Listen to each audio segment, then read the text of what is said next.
नमस्कार, आप देख रहे हैं पंजाब के थे। दर्शकों, आपको बताते चले कि people's democratic party monthly news letter निकालती है जिसका नाम स्पीकअप है। और इस स्पीकअप में आज का जो एडिशन है उसमें ये लिखा गया है कहीं ना कहीं जो यूनियन गवर्नमेंट है वो एजेंसीज का मिसयूज करती है। उन्होंने नाम लिखे या SI, NIA या फिर PSA लगा देते या फिर इनकम टैक्स की रेट दिलवा देते, ED का जिक्र किया है। तो इस पर हम चर्चा करेंगे डॉक्टर ताहिर चौधरी जो स्पोक्स पर्सन है बीजेपी के और बड़े पुराने जुड़े हुए भारतीय जनता पार्टी। डॉक्टर ताहिर सीधा सीधा आरोप PDP का है कि कहीं ना कहीं एजेंसीज का मिसयूज केंद्र सरकार कर रही है।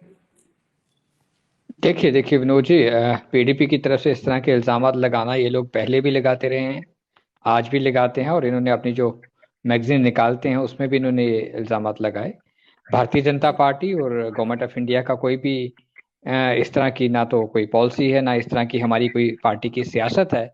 इस तरह की सियासत हम लोग नहीं करते हैं कि किसी भी रीजनल पार्टी को, किसी भी पॉलिटिकल पार्टी के लीडर्स के ऊपर NIA या ED या दूसरी एजेंसीज की तरफ से कार्रवाई की जाए। कार्रवाई तब जी। की जाती है एजेंसीज की तरफ से। एजेंसीज इंडिपेंडेंट हैं, वो सब कुछ देखती हैं, और जो लोग इन्वॉल्व होते हैं कहीं ना कहीं उनके ऊपर इन्वेस्टिगेशंस की जाती हैं।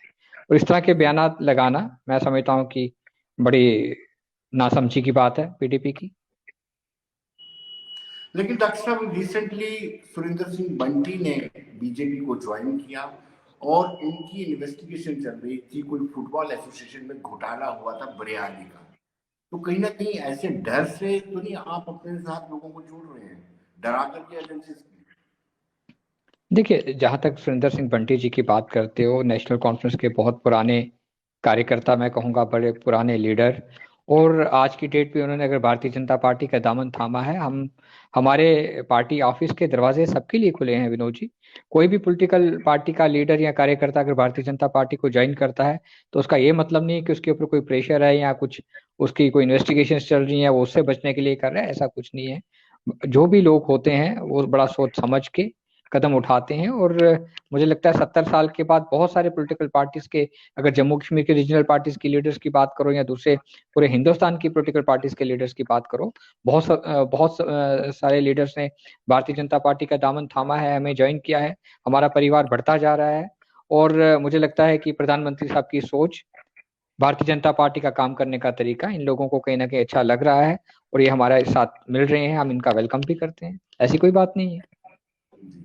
लेकिन डॉक्टर ताहिर, ये नेशनल कॉन्फ्रेंस और पीपल्स डेमोक्रेटिक पार्टी के लोग कहते हैं कि ये एक भारतीय जनता पार्टी एक ऐसी वॉशिंग मशीन है जिसमें कोई जाता है जिसमें बहुत सारे जो भी एलिगेशन लगते हैं वो धुल के बाहर आ जाता है। यानी गंगा स्नान करना हो तो बीजेपी को ज्वाइन कर दो। नहीं नहीं विनोद जी, चाहे आप नेशनल कॉन्फ्रेंस की लीडरशिप की बात करो, चाहे PC की बात करो, अ, इन लोगों के बहुत सारे लीडर्स ने हमारी पार्टी को ज्वाइन किया। कहीं ना कहीं जब जमीनी सतह पे अपने वजूद को खोता हुआ देखते हैं कि इनका जो वजूद है वो सिमटता जा रहा है जमीनी सतह पे, तो इस तरह के इल्जामात हमारे पे लगाए जाते हैं। और जरूरी नहीं है कि भारतीय जनता पार्टी इनके इल्जामात का जवाब दे। हमारी पार्टी का जो मिशन है काम करना, जमीनी सतह पे हम लोग काम करते हैं, हमारे कार्यकर्ता डे नाइट काम करते हैं, हम अपना काम करते रहेंगे। ये लोग जो भी इल्जामात लगाने हैं लगाते रहें। हमारा जो देश के प्रति एक काम करने का तरीका है वो हमारा वैसा ही रहेगा, उससे और बढ़ चढ़ के हम काम करेंगे और अच्छे ढंग से काम करेंगे।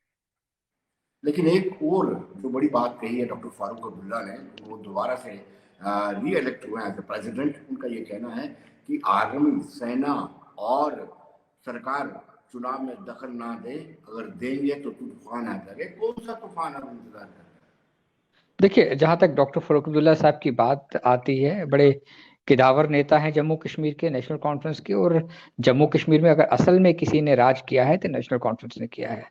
और आज के टाइम पे उनकी तरफ से इस तरह का बयान आना, इस तरह की बात कहना, हम उनकी बड़ी इज्जत करते हैं, रिस्पेक्ट करते हैं।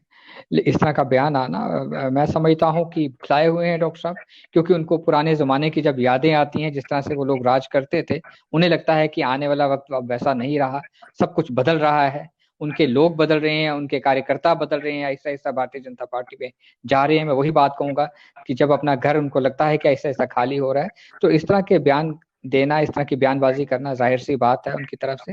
लेकिन मैं फिर कहूंगा कि हमें उनके बयानों के ऊपर ध्यान नहीं देना है। भारतीय जनता पार्टी का एक काम करने का तरीका, हम वैसे काम करते रहेंगे। डॉक्टर फरूक अब्दुल्ला साहब बयानबाजी करते रहे, उनका हम तब भी मान सम्मान करेंगे, उनकी इज्जत करेंगे। जी, लेकिन डॉक्टर साहब, डॉक्टर फारूक अब्दुल्ला कभी ये कहते हैं कि जब तक स्टेटहुड नहीं मिलेगी उमर अब्दुल्ला इलेक्शन नहीं लड़ेंगे, फिर कहते हैं कि उमर अब्दुल्ला को इलेक्शन लड़ना होगा, सारे इलेक्शन लड़ेंगे, फिर कहते हैं कि हमने पंचायत के इलेक्शन ना लड़के बहुत बड़ा ब्लंडर किया। ये कंफ्यूज देखिए है। विनोद जी, इस तरह की बयानबाजियां उनकी पहले भी आती थी, आज भी आ रही हैं और आती रहेंगी भी। मुझे लगता है कि इस सवाल का जवाब अगर कभी वक्त मिले तो आप उनसे लें तो ज्यादा बेहतर होगा। ये उनके अपने बयानबाजियां हैं, अपनी पॉलिटिक्स है उनकी, कैसे लोगों को गुमराह करना है, कैसे आवाम के बीच में जाना है, ये उस तरह की बयानबाजियां रहती हैं। तो मुझे लगता है कि बेहतर रहेगा कि एनसी के स्पोक्स पर्सन से इस चीज का जवाब लिया जाए, या डॉक्टर फरूक अब्दुल्ला खुद इस चीज का जवाब दें तो ज्यादा बेहतर होगा। डॉक्टर साहब, सवाल ये उठता है कि आप भयभीत हैं, भारतीय जनता पार्टी डरी हुई है जम्मू कश्मीर की स्थितियों को लेकर के? इतना ज्यादा इलेक्शन को लिंगर ऑन करना सरकार और समाज के बीच में एक फासला क्रिएट कर देता है। देखिए, पहले तो एक चीज आपको क्लियर कर दूं विनोद जी, जहां तक इलेक्शन की जब बात आती है, ये भारतीय जनता पार्टी के हाथ में नहीं है। इलेक्शन कमीशन ऑफ इंडिया इसको देखता है, जब राइट टाइम आएगा जम्मू कश्मीर में इलेक्शन होगी, जबकि भारतीय जनता पार्टी खुद चाहती है कि जल्दी से जल्दी इलेक्शन आए और आवाम की जीती हुई सरकार आए। लेकिन डॉक्टर, सवाल ये उठता है कि जब सुप्रीम कोर्ट कोई फैसला सुनाता है तो पीठ आप सब पाते हैं। सुप्रीम कोर्ट मंदिर निर्माण की बात करता है, सुप्रीम कोर्ट यासीन मलिक को उम्र कैद की सजा देता है, तो पीठ आप सब पाते हैं। देखिए, पीठ हम तब आते हैं, बहुत सारे चीजें हैं, बहुत सारे इश्यूज हैं जो बहुत टाइम से लिंगर ऑन चल रहे थे, जो फैसले बहुत सालों पहले लेने चाहिए थे, मुझे लगता है उन सरकारों को लेने चाहिए थे, वो नहीं लिए गए। और आज के टाइम पे अगर वो फैसले लिए जा रहे हैं तो एक हिंदुस्तान के अवाम के साथ इंसाफ हो रहा है। वो चीजें सामने जब आती हैं तो अगर सुप्रीम कोर्ट की तारीफ की जाए, उनके जजेस की तारीफ की जाए, तो ये कोई गलत नहीं होगा। ये देश का हर जो एक नागरिक है वो तारीफ करता है जब इस तरह के फैसले आते हैं। एमसीडी में बीजेपी का कुछ ठीक नहीं रहा। देखिए, अच्छा, एमसीडी की दिल्ली बात दिल्ली ये में है।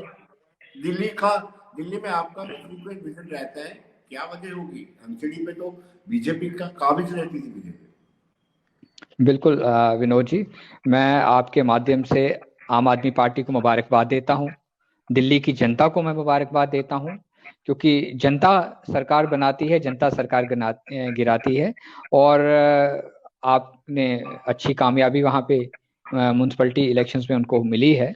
मुझे लगता है कि भारतीय जनता पार्टी इसके ऊपर विचार हम करेंगे, कहाँ कमियां रही, कहाँ हमारे जो कॉरपोरेटर्स थे, हमारे मेयर्स थे, कहाँ चूक रही, कि जनता के दिलों में नाराजगी रही इस चीज को भारतीय जनता पार्टी देखेगी। देखिए, हम लोग जीत की भी खुशी वैसे ही मनाते हैं, और जब हार होती है तो उसके ऊपर हम बहुत सोचते हैं कि क्यों हार हुई। इसलिए इसके ऊपर पार्टी हाईकमांड मुझे लगता है शाम से या कल सुबह से फैसला स्टार्ट करेगी, सोचना शुरू करेगी, और इन चीजों को देखा जाएगा कि कहाँ कहाँ हमारी कमियां रही है। ऐसी कोई बात नहीं है।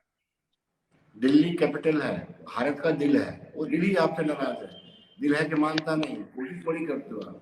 देखिए, 15 साल से हम लोग म्यूनसिपलिटी को संभाल रहे थे, और मुझे लगता है कि कहीं ना कहीं लोगों के दिलों में कहीं ना कहीं नाराजगियां रही होंगी।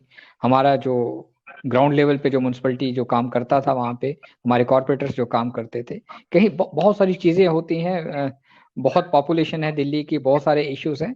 उन चीजों को देखा जाएगा, खंगाला जाएगा, ठीक करने की कोशिश की जाएगी, और लोगों के दिलों में जगह बनाने की कोशिश की जाएगी, क्योंकि हमें मिलके दिल्ली को चलाना है, दिल्ली के साथ रहना है, और लोग हमारे साथ होंगे तो हम इंशाल्लाह आगे बढ़ेंगे। मुझे ऐसा नहीं लगता है कि दिल्ली के लोग इतने नाराज हैं हमारे साथ। जो दिल की दूरियां हैं उनको कम करने की कोशिश बहुत जल्दी की जाएगी भारतीय जनता पार्टी की तरफ से। डॉक्टर साहब, बहुत बहुत शुक्रिया आपका, थैंक यू वेरी मच। शुक्रिया, शुक्रिया विनोद जी।